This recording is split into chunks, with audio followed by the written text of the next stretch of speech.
Asked Pat the same thing. You guys had your first loss of the year. What was kind of the response as you guys got back into the facility? Obviously you hate losing. You'd rather learn from having a win under your belt.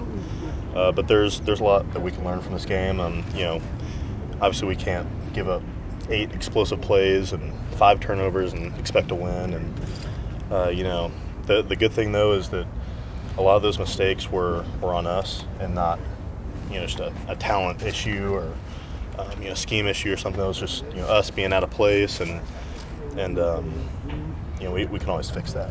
And I mean, obviously we played a really talented Oregon team. That quarterback was really good. He threw some balls that were he covered real well, and I think it was one to Funchess where he was covering it really well, and it was just kind of perfect placement ball, and that's going to happen, but we just can't shoot ourselves in the foot with just middle errors. Yeah. What was it about Oregon that kind of surprised you? I mean, coming in, you knew Herbert was going to be good, but was there anything that kind of you weren't expecting? Not really. I think we were prepared for that game. Just there were just those mental errors that just kind of caught up to us, and with good teams like Oregon and some of the top teams in the conference, you can't do that. You can't mess up and still finish the down. They're going to expose those holes, so just got to clean it up. Luke, last year you guys started 3-0 non-conference and got into the conference and got a little tougher, and now same thing sort of happened this year with 3 wins. How will you guys make sure this is different than what happened last year? It all starts with the off season.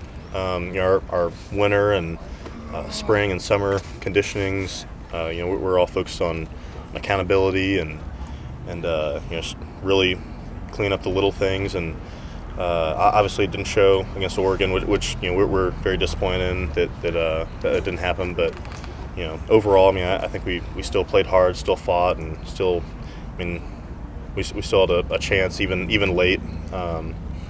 To maybe get a score and kind of cut it to 1 score at onside. So I don't think we didn't give up. I think in years past, a different Cal team would have laid in the ground after some adversity, and I really think we're dealing with adversity better this year. You think? It sounds like you're in a different place as a team right now. Yes, sir. I've heard some of the guys talk about the water bottles and no phones at the training table and all kind. Are you seeing some of that stuff, kind of the accountability pay off on the field this year? I really think you do. There's kind of, if we have a week where we'll have a bad string of bad practices or something, usually it's coming from guys are kind of getting lazy on the off the field stuff. Not bringing their water bottles to meetings and being on their phones at dinner and so when you kind of don't do those little things right, you kind of start to see it on the field. So we really got to stay focused and locked in for the rest of the season. Do you look at Khalil Tate any differently now this year than from last year? He really is a lot more pass focused, it seems like, which I think we're going to try to game plan for that a little more this year. But in the back of our minds, we still got that sting from last year that he kind of torched us on the ground, and even though he hasn't shown that as much this year, we still know that's always a capability of his. What did you see from the Oregon offensive line that made you guys not be able to get to Herbert as much?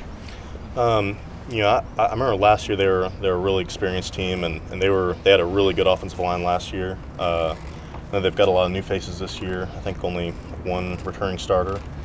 So we'll watch a lot of film on them and really study them and try to pinpoint their weaknesses. What tweaks would you guys like to see you guys make on the defensive line to be able to get more pressure on the quarterback? We've really just got to have a higher motor. I think a lot of our struggles this year, which a lot of it hasn't even been struggles. I feel like we have been putting pressure on them, especially kind of in those early games, and it showed where the quarterback's throwing the ball and we're getting interceptions. So it didn't show up as sacks, but we're still getting back there, hitting the quarterback, applying pressure, and I think this game may be a very similar deal. Oregon, we really didn't get too much pressure. We got a little bit early on, but just kind of couldn't maintain it. So we just got to play all that technique better, and Our pass rush games, we got to be better up front. You get up for it anyway, but you see Herbert one week and Khalil Tate the next week. Does that do anything for you, just to kind of motivate you throughout the week that you got a marquee matchup coming up? Yeah, it really does, and whenever you're playing, big publicity guys, obviously Khalil Tate was getting a lot of publicity preseason, and you just kind of see big names like that, and it really does get you fired up, and you got a good player coming in, and I really think it does make you not play harder, but just kind of be a little more locked in. Sure. You kind of hit on it earlier that Tate's maybe not running as much as he was, but is that something you still have to be cognizant of? Is that he is a threat to do that at some point? Definitely. I mean, we know from last year, that he can run. So I mean, I think a lot of that's gonna be, we really got to trap him in the pocket. Still get pressure, but not have any flybys and give him holes to escape, because we know he's trying to pass more this year, but we know he's going to try to escape and run down the field too. Is it impossible to trust that he wants to throw and not wants, instead of running, given what you experienced? You never know. I mean, with athletic guys like that, even though they may want to stay in the pocket and pass, if they see a big enough gap, and an athletic guy is going to want to run, so he may try to pull it. I think it's been 3 years since you guys won a conference game on the road. Do you tell some of the younger guys who maybe haven't been through that yet anything about traveling and making a business trip down to Tucson? I didn't even know that stat was a thing, actually. But I think BYU is a really good experience for us. That was a real hostile crowd. The whiteout they had, and it was a loud environment, and I think Arizona's gonna be similar to that. But nothing that we haven't seen yet. So. Thanks. All right. Appreciate it. Thank you, guys.